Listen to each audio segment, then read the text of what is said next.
Alors, salut tout le monde. Aujourd'hui, nous allons travailler sur la suppression d'un fichier. Je vais uploader à nouveau un fichier. La dernière fois, ce qu'on avait vu, c'était justement cette fonctionnalité. Voilà, on avait un fichier que l'utilisateur avait uploadé. Donc, il doit être capable de supprimer en cliquant sur ce bouton.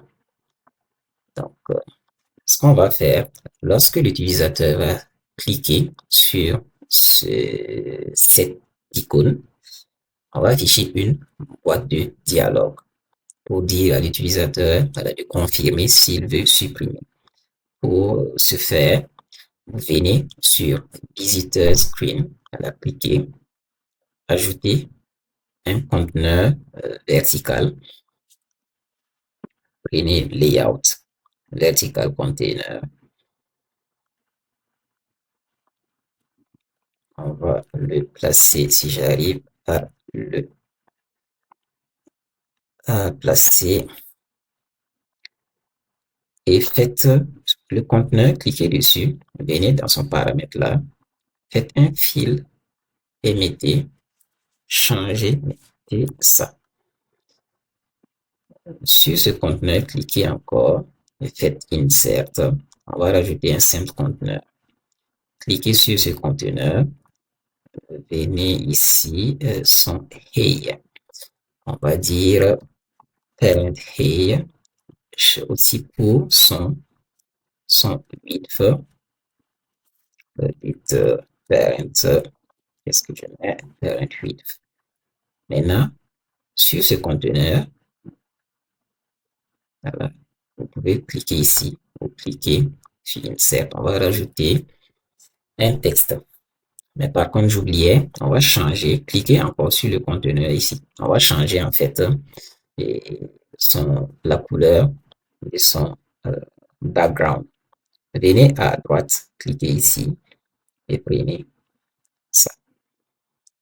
Là, vous voyez, on ne voit plus le bouton derrière. Donc, ça donne un effet visuel. Maintenant, le texte qu'on avait ajouté dans ce conteneur, on va légèrement faire ça. Ok, ça, c'est bon. Répartons en fait sur le bouton, vous voyez l'icône qui se trouve dans la galerie. Le processus, c'est quoi? Quand on clique, le conteneur s'affiche. Donc, on ne doit pas avoir le conteneur par défaut affiché. Donc, lorsqu'on va cliquer sur l'icône ici, vous voyez là, on va aller, vous voyez, le paramètre on select. Qu'est-ce qu'on va faire? On va lui dire update context. En fait, on va créer une variable et on va lui passer une valeur à tout. Voilà, à tout. Quand c'est true, ça veut dire que on veut afficher le conteneur. Voilà, donc, on va appeler la variable show container delete.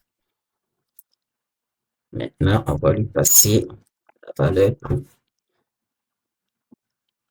Mais il y a un élément qui reste.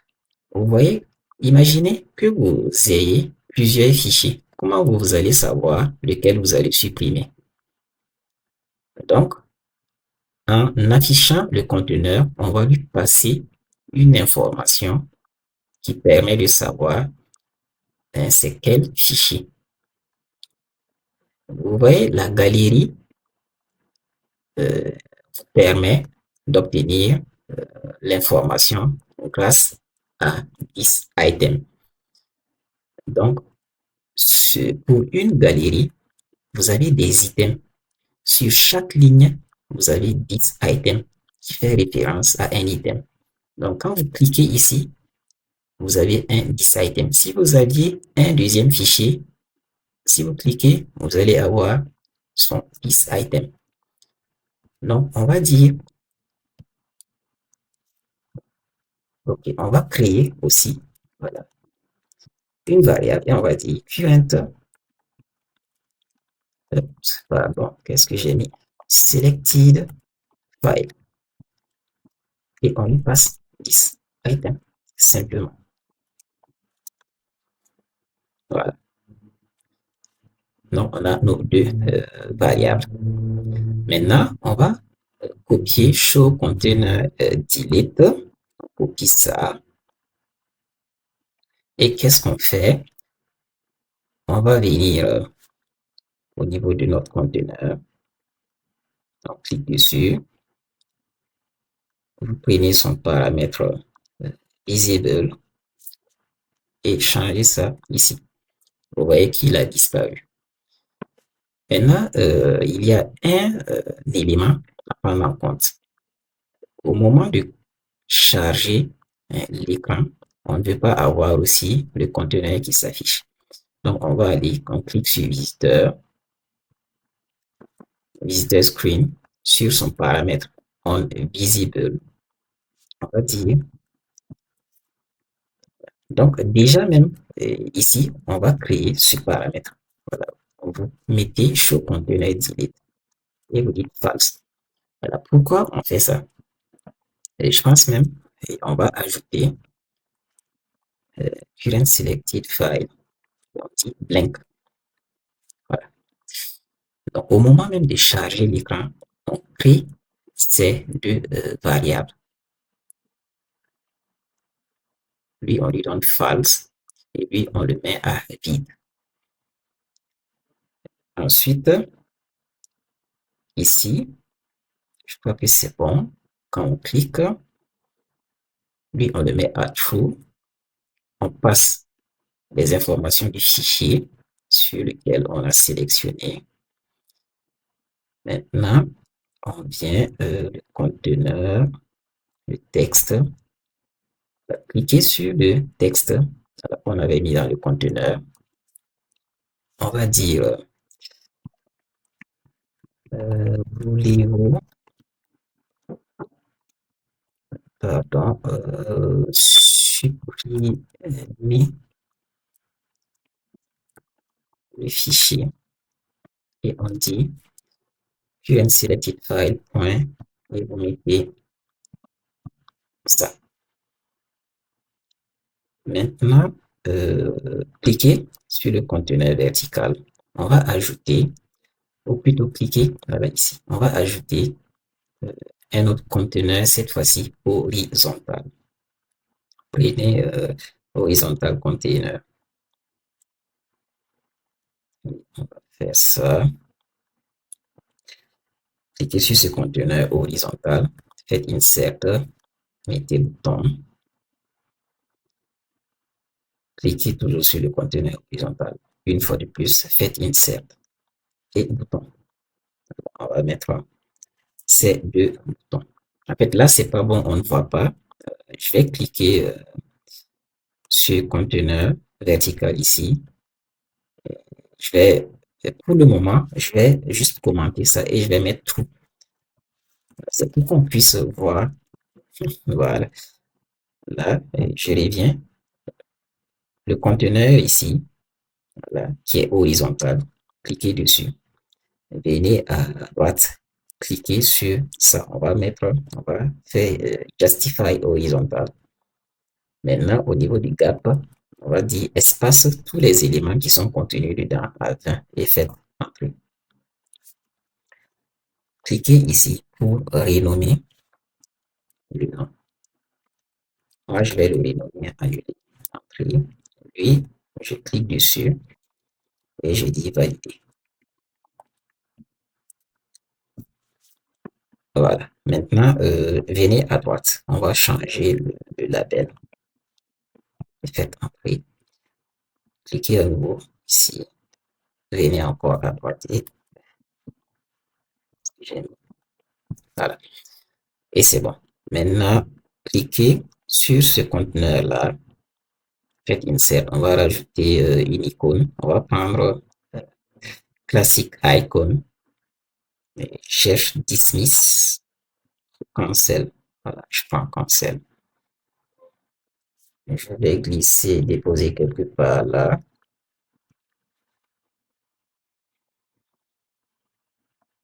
Voilà. Maintenant, cette icône, je clique dessus, je cherche son paramètre, on select là.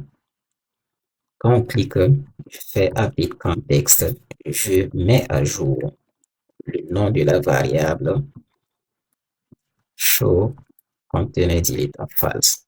Donc, si lui, il est à false, le conteneur va se cacher à nouveau, va disparaître. Par contre, dans valider, je clique sur le bouton valider, je cherche son paramètre en sélecteur. Qu'est-ce qu'on a? Je vais écrire et je vais l'expliquer. Ça, if, si tu trouves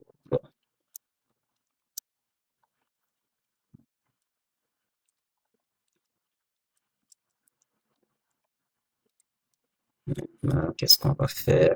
Modifier.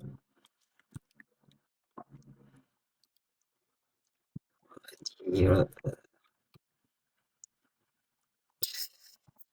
si je mets mon code,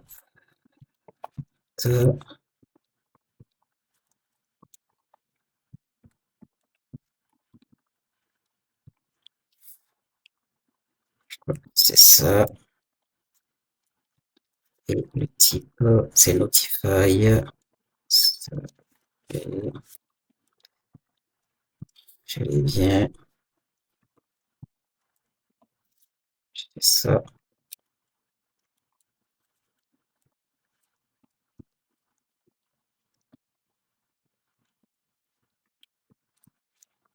Ok, Notify.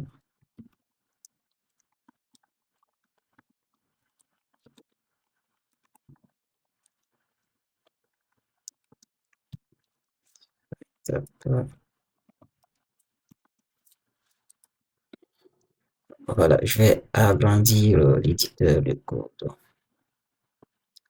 Donc, on est sur le bouton valider. Lorsqu'on va cliquer sur ce bouton, qu'est-ce qu'on fait? On dit if error. If error, c'est pour dire s'il y a une erreur ici, tu viens, tu m'affiches ça. Remove if, c'est pour dire quoi? Document test2, c'est la bibliothèque où on a stocké nos fichiers. Donc, si tu trouves dans document test2 une ligne où l'identifiant égale à l'identifiant du fichier sur lequel on a sélectionné, si tu trouves ça, supprime-le. Ensuite, affiche ce message à l'utilisateur, puis mets à jour show container delete à false. Donc, c'est ça en fait. Maintenant, ce qu'on va faire, on va tester. Si je n'ai pas oublié quelque chose, j'avais oublié, je vais refermer, revenir dans, vous voyez ici, le conteneur sur son paramètre onVisible,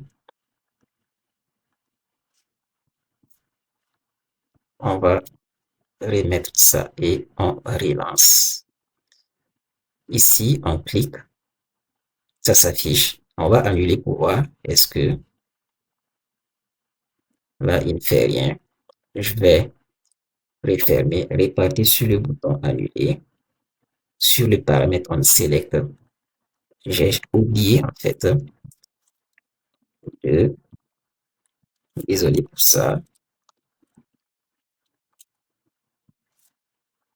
Donc, je vais faire de même. Je copie. Je viens sur l'icône. C'est l'icône pour fermer. Ça, on a déjà mis. On va tester à nouveau. Si je clique ici, je fais annuler. C'est bon. Je clique sur l'icône. C'est bon. Ça se ferme. Maintenant, faisons valider. Mais avant, allons dans notre bibliothèque pour voir. Le fichier, il est là. Je recharge. Oui, il est là. Repartons sur l'application. Faisons valider. Pièce jointe supprimée avec succès. Et vous voyez, ça a disparu. Allons dans notre bibliothèque. Rechargeons. Ça a disparu. Donc, c'est bon. Voilà, donc, c'était tout pour cette partie. N'hésitez pas à liker, laisser des commentaires, faire un retour. Ça me permettra d'ajuster. Voilà. Si toutefois j'ai oublié certains points où il y a des parties à éclaircir. Donc, merci et à la prochaine.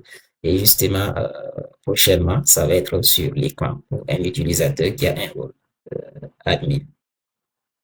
Donc, à bientôt.